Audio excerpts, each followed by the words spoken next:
Chapter 5. First Trials at the Santo Spirito Hospital. The Commander. The condition of the Santo Spirito Hospital was much the same as at many other institutions. They were balancing between venerated traditions and modern techniques, between the religion, ecclesiastical status, and the influences of the secular world. The doctors were often in conflict with the clerics.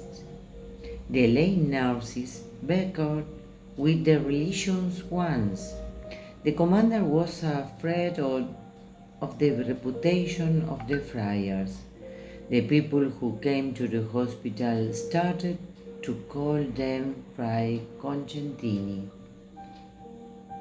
This was a way of making fun of the consecration to the Immaculate Virgin due to the condition in the hospital.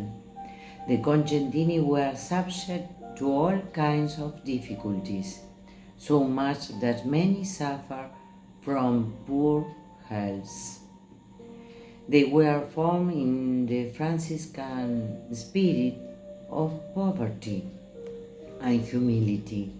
For this reason, the Capuchins tried to find a way of founding an institute. In one moment, Monti asked to speak to the commander.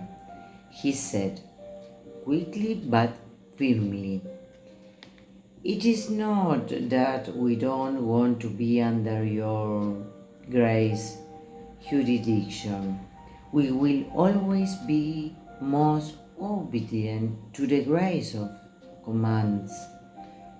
What we mean is that we want to be under a religious order so that we can have spiritual guidance wherever we go. Your grace cannot oblige us to stay under his jurisdiction, as was the case when you arrived." The commander replied, "I see you don't want to be subject to me, so I am sending you away."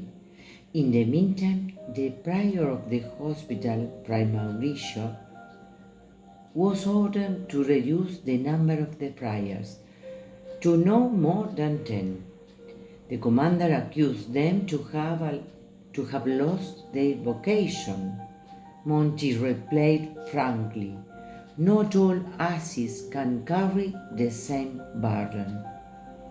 Monti had asked to the Pope for permission to acquire a house in the country where the friars could rest a few days after having worked day and night and having endured all kinds of hardships.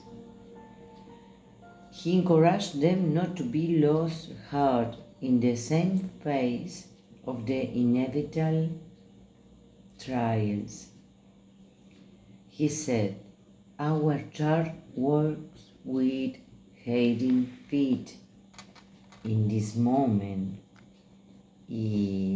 Then there were various reasons why there was such an aversion to the Concentini port. First of all, the number of friars, their human origins, most of them were working men. Secondly, the extreme poverty in which they lived. Finally, with the cheap tunics. It is easy to understand how Monti, in the midst of all these problems, managed to survive, supported by a religious faith. Luigi Maria Monti had rare talents, personal virtues, and had the ability to lead others. Thank you.